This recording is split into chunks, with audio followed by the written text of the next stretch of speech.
The night I ended up on the sixth floor of my apartment building with a toolbox in one hand, and my heart suddenly doing something it had no business doing. I had been planning on a completely ordinary Tuesday. I was supposed to be home by 7, eating leftover butter chicken from the container, watching whatever hockey game was on, and pretending that fixing other people's electrical problems for a living was enough of a life. Instead, at 6:41, my phone lit up with a text from the woman across the hall. "Hey, I know this is a lot to ask, but are you home? My kitchen light just went out, and I think I made it worse trying to fix it myself." That was how it started. My name is Joel Mercer. I'm 32, and I work as an independent electrician out of Halifax, Nova Scotia. Nothing glamorous. Old walk-ups with knob and tube wiring, hiding behind new drywall, basement suites with panels that should have been replaced in the 90s. Landlords who swear the circuit was fine until the tenant touched it. I liked the work because electricity made sense. Trace the fault, fix the break, restore the flow. If you do it right, things hold. People were harder, especially after Maya. We'd been together for 4 years and lived together for 2 before she took a position at a hospital in Vancouver, and we both spent 6 months pretending the distance was temporary. It wasn't. That was 18 months ago, and by now I had settled into a life that was organized, predictable, and about 40% lonelier than I let on. I worked long days. I ran along the waterfront in the mornings. I kept my van stocked with every tool in its exact place. I told myself I was fine with quiet. Then Ivy Carlisle moved in across the hall in early October, and quiet started feeling like a choice I was making on purpose, instead of one that was just happening to me. She moved in on a Saturday with 2 carloads of boxes, a bicycle she'd somehow fit into a moving van, and the expression of someone who had just made a decision they were still deciding whether to stand behind.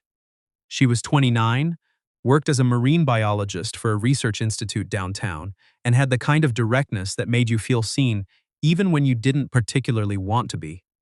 Not in an aggressive way, in the way that some people just don't bother performing ease. She was either warm or dry, and you could always tell which one you were getting. The first week, I helped her carry a bookcase up the stairs when the elevator was down for maintenance, which in our building meant it was down for the foreseeable future. The second week, she knocked on my door to ask if I knew whether the building allowed window air conditioning units, and we ended up talking in the hallway for 40 minutes about the building's heating system, her old apartment in Victoria, and the particular cruelty of maritime winters for people who hadn't grown up in them. After that, it became normal. She borrowed my drill. I carried in a floor lamp she'd found on Kijiji that turned out to be much heavier than advertised. She brought over butter tarts from a bakery on Barrington Street she claimed she'd found by accident and not by looking up Halifax's best butter tarts on a Sunday afternoon. I told her those weren't mutually exclusive. We fell into the kind of neighbor rhythm that feels harmless right up until it doesn't. I knew what tea she drank. She knew I skipped lunch when I was on a job and forgot to eat until I got dizzy. I texted her once when the elevator came back online because she'd mentioned hauling her laundry up 6 flights was making her reconsider her life choices. She started sending me photos of the most aggressively passive-aggressive notices the building manager posted in the lobby, with one-word captions that were funnier than they had any right to be. So when her text came through about the kitchen light, I grabbed my bag without thinking twice. I crossed the hall and found Ivy at her door in paint-stained jeans and a Dalhousie hoodie, holding a flathead screwdriver with the expression of someone who had recently learned what a ground wire was and was not happy about it. "Please tell me I haven't actually made this dangerous," she said. "Let me see it before I reassure you." She stepped back to let me in. I replaced a bulb. That's all I did. The light went out, I replaced the bulb, and then there was a sound. What kind of sound? A wrong kind of sound. Her kitchen was small and warm, and smelled like something with garlic she'd been making before the light went out. The overhead fixture was an old flush mount, the kind that had probably been installed when the building was first converted in the 90s. I set my bag on the counter, pulled out my non-contact voltage tester, and reached up to check the fixture. Still live. She hadn't tripped the breaker, which meant she'd been changing the bulb in a live socket. Did you turn off the switch before you changed it? A pause. I turned off the light. Those aren't the same thing. I'm starting to understand that. I went to the panel in her front closet, killed the circuit, and came back to take a proper look. The fixture itself was fine. The socket had a stress crack from the old bulb being over-tightened, which happened constantly in these older units. Fixable, but I'd need to swap the socket out properly. I had a compatible one in my bag. You didn't break anything serious, I said. The socket's cracked, but that's not from tonight. That was waiting to happen. Ivy leaned against the counter with her arms folded and let out a breath that was mostly relief. Okay, good. I thought I'd somehow fried the whole line. You'd have known. The breaker would have gone, or you'd have seen something. I didn't want to see something. Most people don't. I started opening the fixture housing. Hand me the flathead you're holding? She passed it over immediately. Sorry, I should have just called the super.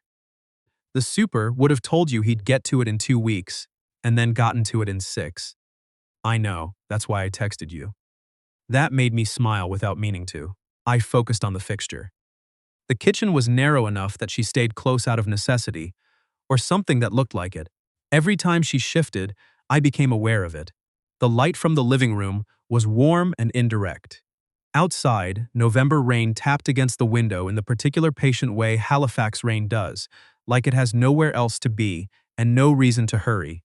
The kind of evening that should feel entirely ordinary. Instead, it felt like something was paying attention. You're quiet when you work, she said after a while. Is that bad? No. Most people narrate everything they're doing. Like they need you to know they're competent. I know I'm competent. I know, she said simply. I reached up to test the new socket connection. Solid. I restored the circuit from the panel and flipped the wall switch. The light came on clean, no flicker. There, I said, good as it's going to get with a fixture that age. Ivy looked up at the light, then back at me. That smile. The real one, not the dry one she used as a default. The one that was quieter and somehow harder to look at directly. Thank you, she said, genuinely. I started packing my tools, mostly to have somewhere to put my hands. The bag, the socket packaging, the old cracked piece, and reached past me to put the kettle on, and the kitchen suddenly felt like it had lost a few square feet without changing size at all. Tea? She asked. Sure. She got out 2 mugs. We didn't move to the living room. We stayed in the kitchen, which was either practical, because the kettle was there, or not practical at all, and I didn't look too closely at which one. Can I ask you something? She said, her back still to me while she got the tea bags. Sure. She turned around. Her expression was different now. Still calm, but more deliberate. The way someone looks when they've been deciding whether to say something, and have just decided to say it. Have you been making sure not to do anything about this? I held her gaze. About what? She tilted her head slightly, the kind of look that says she knows I know. About whatever's been happening in this hallway for the last 2 months. I should have deflected. I should have kept the tone light. Instead, I heard myself say, yes. Ivy nodded slowly, like that was the honest answer she'd expected, and wasn't entirely sure how to feel about receiving it. Okay. She set both mugs on the counter. I'm asking because I'd like to know if I'm reading a situation correctly, or inventing one. You're not inventing it. The kettle clicked off. Neither of us moved toward it. So you are, she said. Trying not to do anything about it, yes. One corner of her mouth moved. Why? And there it was. The unfairly direct question from the woman who didn't bother performing ease. I leaned against the counter and looked at her. Because you're my neighbor. Because I walk past your door every day, and I'd like to keep doing that without it being complicated. Because I'm not looking for something casual and I don't know what this is yet, and starting something I can't finish has already cost me more than I want to pay twice. She was quiet for a moment. Outside, the rain picked up. That's a lot of reasons, she said. I have more. I believe you. She poured the water into both mugs and pushed mine across the counter. For what it's worth, I'm not looking for casual either. I moved here after a relationship that ended specifically because he wanted casual and kept acting like he didn't. I've had enough of people not meaning what they seem to mean. That landed. Not dramatically, but clearly, the way the important things usually do. I'm not him, I said. I know. She looked at me steadily. That's why I asked. We drank the tea. We talked. Not about what had just happened, not yet, but around it the way you do when something is understood and doesn't need to be picked apart immediately. She told me about the research project she was working on, tracking Atlantic salmon migration patterns. I told her about a job I'd been on that week in a building in the North End, where the wiring was so old the insulation was cloth-wrapped rubber, and the owner had spent 3 months insisting it was fine. At some point she said, "I got a call today." Something in her tone made me look up. From the Institute in St. John's. She wrapped both hands around her mug. There's a research position there, long-term field study. It would be a significant step. I set my mug down. When did this come through? This morning. She met my eyes. I've been thinking about it all day. Which is partly why I was changing light bulbs in a live socket at 7 o'clock at night. Stress projects. Stress projects, she agreed. Then, quieter, I don't know if I want it. What does it offer? Funding I wouldn't get here. A larger team. The kind of longitudinal data that takes years to build. She looked toward the window. And Newfoundland in January. That's not a small thing. No, she turned back to me, neither is this. The kitchen went still in the way that rooms do when something real is being said inside them. I looked at her for a moment, then I asked, when do they need an answer? End of the week. Of course, because apparently my life had decided to have no patience for gradual. Ivy. What? I want to be careful here. I chose the words before I said them. I don't want to be the reason you make a decision in either direction. Not tonight. That's not a fair position for either of us. She looked at me with something I couldn't immediately name. Not disappointment. Something more like recognition. You're not going to ask me to stay, she said. I'm not going to ask you to stay. Her expression shifted. Most people would. I'm aware. She set her mug down. Why not? Because I watched someone I cared about make herself smaller to fit around a relationship and call it love. And then I watched her leave anyway, because small never feels like enough for long. I held her gaze. I don't want to be something you arrange your life around and then resent. That's not what I want from this. Ivy was quiet, the rain against the window, the building making its old sounds around us. She left for Vancouver, she said finally. Not a question, she'd pieced it together. Yeah. And you think if you'd asked her to stay, she would have. I think if I'd asked her to stay, she would have stayed. And I think it would have been the wrong outcome for both of us. I looked down at the counter. Love that works like a lock isn't actually love. It just looks like it for a while. Ivy didn't say anything for a moment. Then, the guy in Victoria, the one I mentioned when we met. He didn't want me to take the position here, said it was too far, said we could make long distance work, said a lot of things that were really just one thing. Stay where I can see you. Stay where I can see you. She nodded. I took the position anyway. We lasted 3 weeks after the move. She looked at me. I don't regret it. The work here is good. This city is good. I'm good. A pause. I'm just still figuring out how to trust my own reads on things. You read this one right, I said. She looked at me. Whatever this is, I said, you read it right.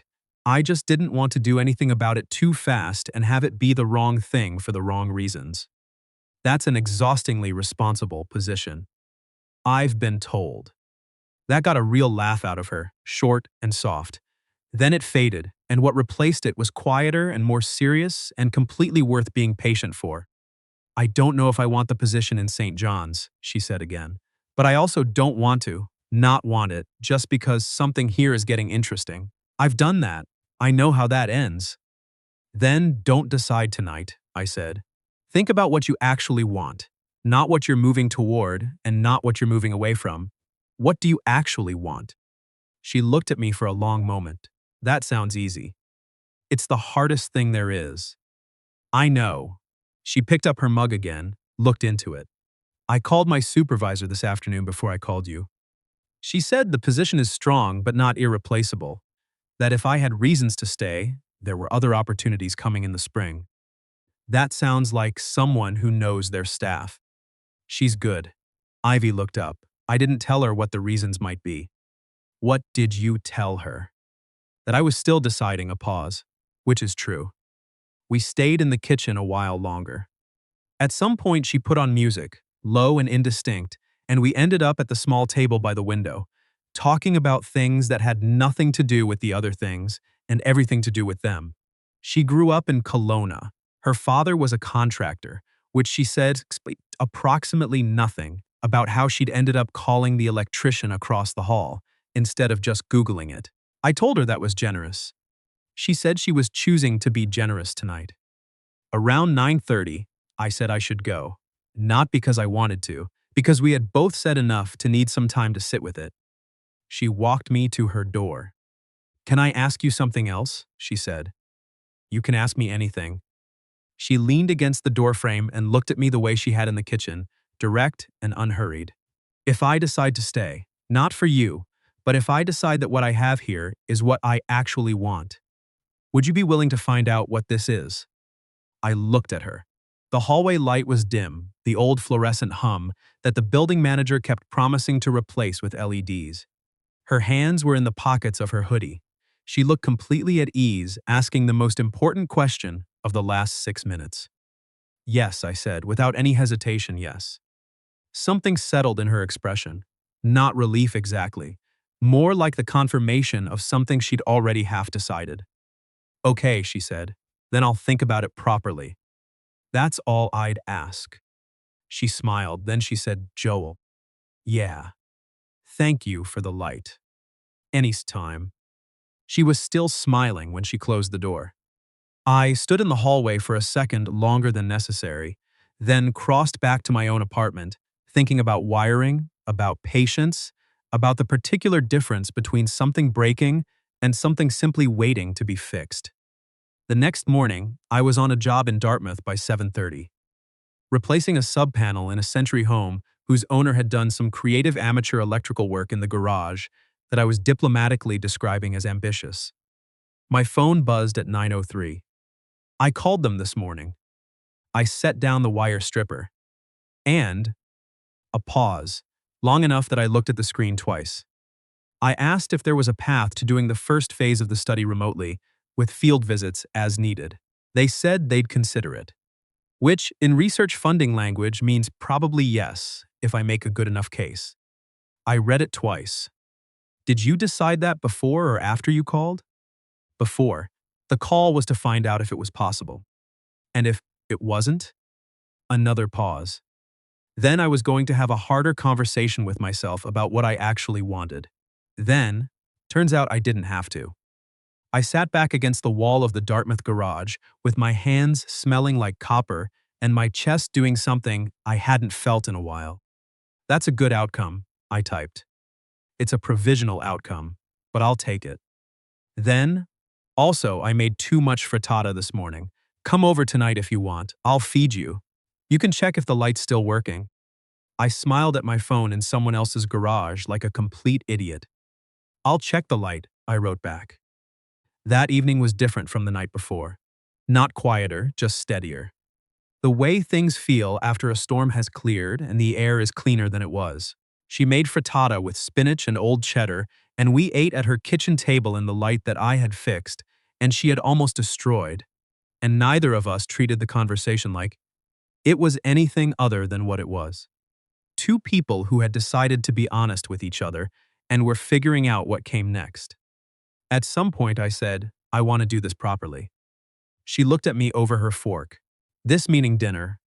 This meaning whatever this is. Whatever this is, she repeated. That's not very precise language for someone who wires things for a living. I'm still getting the lay of the circuit. She smiled. I can work with that. We did it properly. No rushing. We both had enough history to know what rushing bought you and how long the payments lasted. Dinner that week. A walk along Point Pleasant Park on the Saturday, the trail through the trees where the ocean noise carries even when you can't see the water. a Celtic music session at a bar on Gottingen Street where she knew the fiddler slightly, and I pretended to understand the set list better than I did.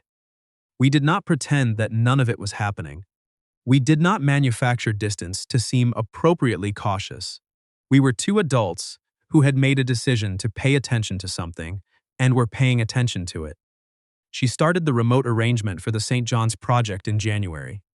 2 weeks up there in February, properly cold, properly remote, the kind of field work she had been wanting to do for years. She came back with raw footage, a hard drive full of tracking data, and a story about an ice road that made her laugh every time she told it. I picked her up from the airport, which was practical because she had too much gear for a cab, and not only practical, and we both knew it. By March, she had stopped apologizing for leaving her coffee on my counter in the morning. By April, I had a key because she had a tendency to lock herself out when her hands were full of field equipment and her mind was already at the lab. By June, her bicycle was locked to the rack in my storage unit because she said it made more sense and because we both understood that it did. We did not rush moving in. That mattered. We had both lived through love that moved fast and called the speed momentum instead of panic. So we took the time we had across the hall from each other and we used it well. Coffee at her place, dinner at mine, long evenings that started as one thing and became another without anyone making an announcement. Then, one morning in August, she stood in my kitchen and opened the wrong cupboard, looking for the travel mug she knew was there, and wasn't because I'd moved it in March and forgotten to tell her. And she stood with the cupboard open and said, "I spend more time looking for things in this apartment than I do in my own. That's because you keep assuming the layout makes sense. It doesn't make sense. It makes sense to me." She turned around. "Joel, yeah, this is ridiculous. I know.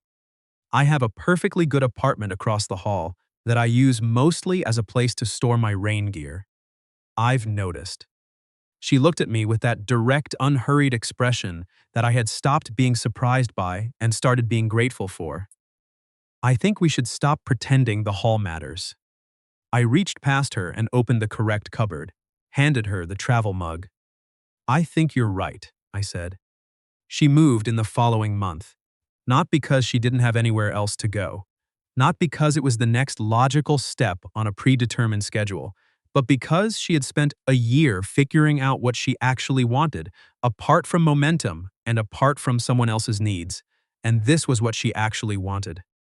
The first morning after she moved in properly, she stood at the kitchen window with her tea and looked out at the harbor, which you could just see from that angle if the buildings on the next block weren't in the way, and said, "I can't believe I almost went to St. John's. You would have been great at the position." "I know." She looked at me. "I would have been great at it, and I would have done it for the wrong reasons. And at some point I would have known that." She turned back to the window. "I've spent a long time doing things because they were the impressive next thing instead of the right next thing." I didn't say anything. She didn't need me to. "My supervisor offered me a field lead position here in the fall," she said. "I took it." "I didn't know that." "I know. I wanted to say yes first and then tell you, so you'd know it was mine." She glanced back at me with a small smile. "Not because of you." "I understand." "I know you do." That was one of the things she'd said early on that I'd thought about since, that I understood her in a way that didn't feel like an invasion. Like I could see her clearly without needing to rearrange what I saw. Outside, a September morning on the harbor. The particular light Halifax gets in fall that makes everything look considered, like the city is taking its time deciding what it wants to show you. Somewhere below, a foghorn.